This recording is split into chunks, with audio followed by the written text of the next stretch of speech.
This Lelland Top video is sponsored by Windsor. Download the app now and win cash daily. घर बैठे bore हो रहे हो तो क्यों एक गेम खेली जाए। भारत के best gaming platform WinZO app पे यहाँ पे आप अपना फेवरेट स्पोर्ट खेल सकते हो एंड जीत सकते हो बहुत सारा रियल कैश जो आप अपने बैंक अकाउंट, यूपीआई या पेटीएम वॉलेट से विड्रॉ भी कर सकते हो इंस्टेंटली। तारीख 6 अप्रैल 1980, स्थान दिल्ली का फिरोज शाह कोटला मैदान। लेकिन उस दिन यहां कोई क्रिकेट मैच नहीं हो रहा था। कुछ नेता इकट्ठा हुए थे। ये 2 दिन पहले ही अपनी पार्टी से निकाले गए थे। ये नेता अपनी नई पार्टी खड़ी करने के इरादे से यहां पर इकट्ठा हुए थे। इस मीटिंग में पहुंचने वालों में 2 बड़े वकील थे, एक महारानी थी, जनता पार्टी की सरकार में मंत्री रहे 4 बड़े नेता थे और साथ में था कार्यकर्ताओं का हुजूम। पर्दे के पीछे से इस मीटिंग को राष्ट्रीय स्वयंसेवक संघ का भी आशीर्वाद प्राप्त था। बैठक शुरू हुई तो इस नवगठित पार्टी के अध्यक्ष ने नया राग अलाप दिया, गांधीवादी समाजवाद का राग। ये राग आरएसएस के स्थापित सोच से एकदम अलग था। लेकिन सब चुप रहे क्योंकि इस मुद्दे को उठाने वाले नेता का कद बहुत बड़ा था। वो नेता जो उस पार्टी का पोस्टर बॉय था। इसी चेहरे को के.एन. गोविंदाचार्य के शब्दों में कहें तो मुखौटे को आगे रखकर अगले 2.5 दशक तक सियासत की जानी थी। ये चेहरा कौन था, ये जानने के लिए थोड़ा सब्र रखें। लेकिन इतना तो जान ही गए होंगे कि हम बात कर रहे हैं भारतीय जनता पार्टी यानी भाजपा की। भाजपा जिसने 6 अप्रैल 2021 को अपने 41 साल पूरे कर लिए हैं। 41 वर्षों में इस पार्टी ने लोकसभा में 2 सीटों से शुरू करके 303 तक पहुंचने का सफर तय किया है। इस पार्टी की नर्सरी से अब तक 1 राष्ट्रपति, 2 उपराष्ट्रपति, 2 प्रधानमंत्री और 3 नेता प्रतिपक्ष निकल चुके हैं। लेकिन आज हम सबसे पहले चर्चा करेंगे उन परिस्थितियों की जिसके कारण भारतीय जनता पार्टी बनाने की नौबत आई थी। बात 1978 की है। केंद्र में जनता पार्टी की सरकार थी। जनता पार्टी मतलब सोशलिस्ट, जनसंघ, स्वतंत्र पार्टी और पुराने कांग्रेसियों का एक मिला जुला स्वरूप। इस पार्टी की ओर से मोरारजी देसाई प्रधानमंत्री थे। उनकी सरकार और पार्टी में सभी घटकों को प्रतिनिधित्व मिला हुआ था। सोशलिस्ट खेमे से आने वाले राजनारायण स्वास्थ्य मंत्री थे, जबकि जनसंघ घटक के शांता कुमार हिमाचल प्रदेश के मुख्यमंत्री। दोनों में ठन गई। वजह थी शांता कुमार सरकार की ओर से शिमला के रिज मैदान में राजनारायण को सभा करने की इजाजत न देना। बावजूद इसके राजनारायण ने 25 जून 1978 को रिज मैदान में सभा की। इस सभा के बाद जनता पार्टी के अंदर सोशलिस्टों और जनसंघ के बीच मतभेद गहराते चले गए। नतीजा ये हुआ कि 29 जून को केंद्रीय मंत्रिमंडल से राजनारायण की रुखसती हो गई। रिज मैदान प्रकरण और राजनारायण को कैबिनेट से हटाए जाने के कुछ ही दिनों बाद सोशलिस्ट नेता मधु लिमये ने एक नया विवाद शुरू कर दिया। मधु लिमये ने जनता पार्टी के भीतर मांग रख दी कि पार्टी का कोई भी सदस्य आरएसएस जैसे सांप्रदायिक संगठन से कोई ताल्लुक नहीं रख सकता। जनता पार्टी और आरएसएस दोनों की दोहरी सदस्यता नहीं चलेगी। उनकी इस मांग को उन जनता पार्टी के नेताओं का भी समर्थन मिलने लगा जो प्रधानमंत्री मोरारजी देसाई और पार्टी अध्यक्ष चंद्रशेखर से असंतुष्ट चल रहे थे। नतीजा जुलाई 1989 आते आते जनता पार्टी भरभरा कर गिर गई। ऐसा गिरी कि 1980 की लोकसभा चुनाव में उसे सिर्फ 31 सीटें मिली। इंदिरा गांधी 350 सीटों के साथ सत्ता में वापस आ चुकी थी। इसके बीच वही कहानी शुरू हुई जो अक्सर राजनीतिक दलों के बीच हारने पर शुरू होती है। जनसंघ घटक के लोगों को बलि का बकरा बनाए जाने की कोशिशें शुरू हो गई। इस घटक के लोगों को लेकर जनता पार्टी में आपसी सिर्फ उटव्वल इस कदर बढ़ गया कि 25 फरवरी 1980 को जगजीवन राम ने पार्टी अध्यक्ष चंद्रशेखर को एक पत्र लिखकर दोहरी सदस्यता के मसले पर चर्चा कराने की मांग कर दी। इसके साथ ही यह तय हो गया कि अब जनसंघ से आए लोगों का जनता पार्टी में बने रहना मुश्किल है। 4 अप्रैल 1980 को जनसंघ घटक के अधिकांश लोगों को पार्टी से निकाल दिया गया। साथ ही जनता पार्टी की ओर से एक बयान जारी किया गया कि पार्टी का कोई भी व्यक्ति किसी अन्य संगठन यानी कि आरएसएस सहित का सदस्य नहीं हो सकता। निकाले गए लोगों ने अपने पॉलिटिकल फ्यूचर की तलाश शुरू कर दी। इनफैक्ट निकाले जाने से पहले से ही ऐसी तलाश शुरू हो गई थी। लाल कृष्ण आडवाणी और सुंदर सिंह भंडारी ने फरवरी मार्च में ही देश के अलग अलग हिस्सों का दौरा करके अपने समर्थकों का मूड भापना शुरू कर दिया था। इन लोगों को लगने लगा था कि अपनी हिंदुत्व की विचारधारा के साथ आगे बढ़ने के लिए एक अलग पार्टी होनी चाहिए, जैसे जनता पार्टी में मर्जर से पहले जनसंघ हुआ करता था। पार्टी से निकाले जाने के बाद अगले ही दिन यानी 5 अप्रैल 1980 को दिल्ली के फिरोज शाह कोटला मैदान में बैठक बुलाई गई।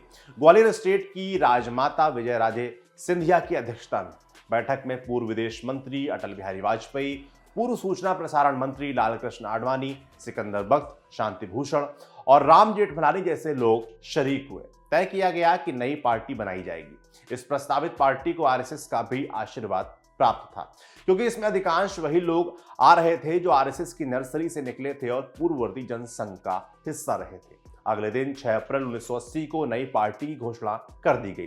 नाम रखा गया भारतीय जनता पार्टी।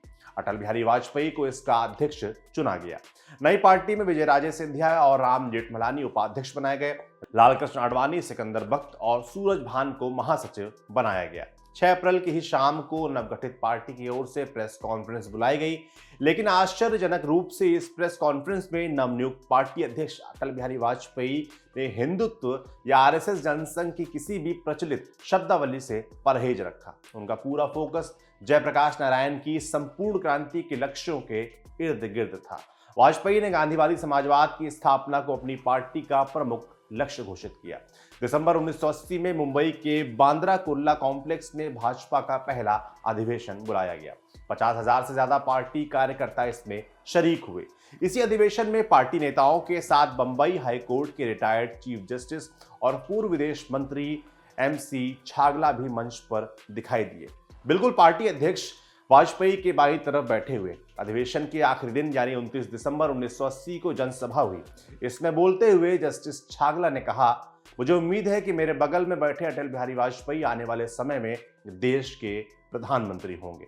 उनके इतना कहते ही अधिवेशन स्थल पर वाजपेयी के समर्थन में जोर जोर से नारे गूंजने लगे। इस अधिवेशन के माध्यम से भाजपा ने राष्ट्रीय राजनीति में अपनी दमदार उपस्थिति का संकेत दे दिया था। सबसे आखिर में बोलते हुए वाजपेयी ने तालियों की गड़गड़ाहट के बीच कहा, अंधेरा छटेगा, सूरज निकलेगा और कमल खिलेगा। लेकिन संसद की ट्रेजरी बेंच की सीटों पर कमल खिलने में अभी 16 साल का वक्त और लगना था, और इन 16 सालों में पार्टी को वाजपेयी के रुख से इतर जाकर अपने पितृ संगठन आरएसएस के हिंदुत्व की लाइन भी पकड़नी थी। 1989 में भारतीय जनता पार्टी के उभार से लेकर अगले 2.5 दशकों तक जब भी ये चर्चा हुई कि अटल आडवाणी के बाद पार्टी की अगली जमात का नेतृत्व कौन करेगा, तो सबके जहन में जो पहला नाम आता था वह सुषमा स्वराज का था। हालांकि दूसरी पांत में प्रमोद महाजन, वेंकैया नायडू, अरुण जेटली, राजनाथ सिंह, अनंत कुमार जैसे तमाम लोग थे, लेकिन सुषमा स्वराज जैसी देशव्यापी पहचान किसी की नहीं थी। पार्टी के अंदर उन्हें अटल बिहारी वाजपेयी के बाद सबसे बेहतरीन वक्ता और भीड़ खींचने वाला नेता माना जाता था। लेकिन यही सुषमा स्वराज पार्टी में उस वक्त नहीं आई थी जब भाजपा का गठन हो रहा था। सुषमा स्वराज जनता पार्टी में ही रही। मार्च 1981 में सारनाथ में जब जनता पार्टी का अधिवेशन हो रहा था, तब सुषमा स्वराज ने भी वहां भाषण भी दिया। इस दौरान उन्होंने उन लोगों की खूब आलोचना की जिन्होंने पार्टी से निकाले जाने की परिस्थितियां पैदा की, और निकाले जाने के बाद भारतीय जनता पार्टी बनाई। सुषमा स्वराज पार्टी में इसके अगले 3 साल तक बनी रही। वो जनता पार्टी की राष्ट्रीय कार्यकारिणी में भी रही, लेकिन 1984 के लोकसभा चुनाव के ठीक पहले उन्होंने भाजपा ज्वाइन कर ली, वही भाजपा जिसकी वो अक्सर आलोचना किया करती थी। भाजपा की टिकट पर करनाल लोकसभा सीट से चुनाव लड़ी, लेकिन 2 बार 1984 और 89 चुनाव भी वो हारी। इसके बावजूद उनका कद बढ़ता गया। पार्टी ने उन्हें दिल्ली की मुख्यमंत्री और कई दफा केंद्रीय मंत्री भी बनाया। यहां तक कि 14वीं लोकसभा में वो नेता प्रतिपक्ष भी रही। लेकिन फिर 2013 का दौर आया। पार्टी कार्यकारिणी की गोवा में बैठक हुई। इसके बाद मंजर बदल गया, सब कुछ मोदीमय हो गया। हालांकि इस बैठक से कुछ दिन पहले ही सुषमा स्वराज ने पीएम पद के लिए अपनी आकांक्षा का सार्वजनिक रूप से इजहार भी किया था। कहा था, वेस्टमिंस्टर मॉडल में नेता प्रतिपक्ष ही प्रधानमंत्री पद का स्वाभाविक उम्मीदवार होता है। अब वापस लौटते हैं 1984 के चुनाव पर। नई पार्टी के तौर पर आकार लेने के बाद 1984 का लोकसभा चुनाव भाजपा का पहला बड़ा इम्तिहान था। यही वह चुनाव था जिसके ठीक पहले हिंदुत्ववादी संगठनों ने अयोध्या विवाद को गरमाना शुरू कर दिया था।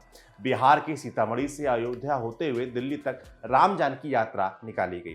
वैसे इस यात्रा में आधिकारिक तौर पर भाजपा की कोई सक्रियता नहीं थी, लेकिन फिर भी इसमें भाजपा के कार्यकर्ता बड़ी संख्या में शामिल हुए। शायद इस यात्रा का सियासी मुहूर्त ठीक नहीं था। 31 अक्टूबर 1984 को यात्रा के दिल्ली पहुंचने का कार्यक्रम था, लेकिन सब जानते हैं कि उस दिन क्या हुआ था। उस दिन प्रधानमंत्री इंदिरा गांधी की हत्या कर दी गई।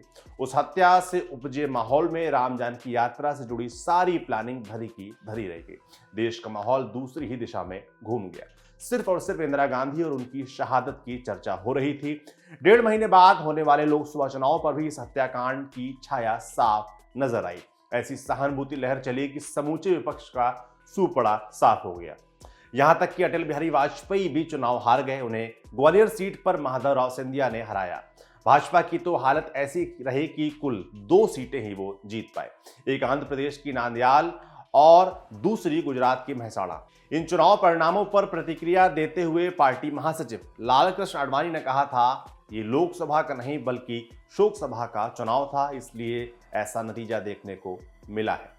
लेकिन क्या भाजपा के अंदर भी इस हार को ऐसे ही सामान्य तरीके से लिया गया था जैसा आडवाणी ने कहा था? नहीं, ऐसा बिल्कुल नहीं था। हार को लेकर पार्टी में निराशा व्याप्त थी। सवाल पूछे जा रहे थे, जवाबदेही तय करने की बातें हो रही थी। कई तरफ से अटल बिहारी वाजपेयी की नीतियों पर सवाल खड़े किए जा रहे थे। उनके द्वारा चुनावी सभाओं में बार बार गांधीवादी समाजवाद और नेहरूवियन साइंटिफिक टेम्परामेंट का मुद्दा उठाए जाने पर सवाल खड़े किए जा रहे थे। इन सबके बीच हार के कारणों की जांच करने और जवाबदेही तय करने के लिए पार्टी नेता कृष्णलाल शर्मा के नेतृत्व में एक कमेटी बनाई गई। लेकिन जब इस कमेटी की रिपोर्ट आई, तब उसमें वाजपेयी और उनकी नीतियों को हार का कारण मानने के तर्कों को सिरे से खारिज कर दिया गया। अब बात आडवाणी गोविंदाचार्य युग की। 1986 का साल था। अटल बिहारी वाजपेयी बतौर भाजपा अध्यक्ष 6 बरस बिता चुके थे। उनके नेतृत्व में पार्टी को कोई खास सफलता नहीं मिल रही थी। यहां तक कि 1983 का दिल्ली म्युनिसिपल इलेक्शन भी पार्टी हार गई थी। ऐसे में पार्टी में शीर्ष स्तर पर बदलाव की मांग जोर पकड़ रही थी। मार्च 1986 में बदलाव हुआ भी, जब लालकृष्ण आडवाणी को नया पार्टी अध्यक्ष बनाया गया। यहां से पार्टी में आडवाणी युग की शुरुआत हो गई। आडवाणी युग की शुरुआत को पार्टी में आरएसएस और हिंदुत्ववादी ताकतों की पकड़ मजबूत होने की निशानी माना गया। सिर्फ माना ही नहीं गया, बल्कि व्यवहारिकता में भी ऐसा देखा गया। आरएसएस से भाजपा में भेजे गए पार्टी महासचिव के.एन. गोविंदाचार्य ने जिस प्रकार पार्टी संगठन पर कब्जा जमाया, उससे वाजपेयी किनारे लगते चले गए। वाजपेयी की मर्जी के खिलाफ जाकर पार्टी ने अयोध्या आंदोलन से भी खुद को जोड़ लिया। 1989 के लोकसभा चुनाव के समय तक तो ऐसी नौबत भी आ गई जब भाजपा कार्यकर्ताओं ने राम मंदिर के मुद्दे पर आक्रामक रुख अपनाने की मांग करते हुए वाजपेयी के साथ अशिष्ट व्यवहार भी कर दिया। इस पर बिफरे वाजपेयी ने यहां तक कह दिया, 1952 और 1984 की तरह 2 सीटों पर ही सिमटने की इच्छा हो तो करो यही सब काम। जाहिर सी बात है कि उस समय तक पार्टी पर वाजपेयी की पकड़ ढीली हो चुकी थी। उनके गांधीवादी समाजवाद को पार्टी किनारे लगा चुकी थी। राम मंदिर और हिंदुत्व पार्टी की घोषित रणनीति बन चुकी थी, एजेंडा बन चुका था। आप जानते हैं कि 1989 में वाजपेयी चुनाव क्यों नहीं लड़े। 9वीं लोकसभा के चुनाव हो रहे थे 1989 में। इस चुनाव में कांग्रेस का मुकाबला करने के लिए एक यूनिक स्ट्रेटेजिकल अलायंस अस्तित्व में आ चुका था। यूनिक इसलिए क्योंकि इसमें एक तरफ लेफ्ट था तो दूसरी तरफ राइट, यानी भाजपा। लेफ्ट और राइट के इस विरोधाभासी रणनीतिक गठबंधन को लीड कर रहा था जनता दल। बोफोर्स का बवाल अपने चरम पर था। इसी बवाल के बूते विपक्षी दलों को लग रहा था कि कांग्रेस को हराया जा सकता है, लिहाजा सभी दलों में सीटें फाइनल होने लगी। भाजपा भी अपने उम्मीदवार घोषित करने लगी। लेकिन जब भाजपा की फाइनल लिस्ट आ गई, तब लोगों को यह देखकर बहुत आश्चर्य हुआ कि लिस्ट में अटल बिहारी वाजपेयी का नाम नदारद था।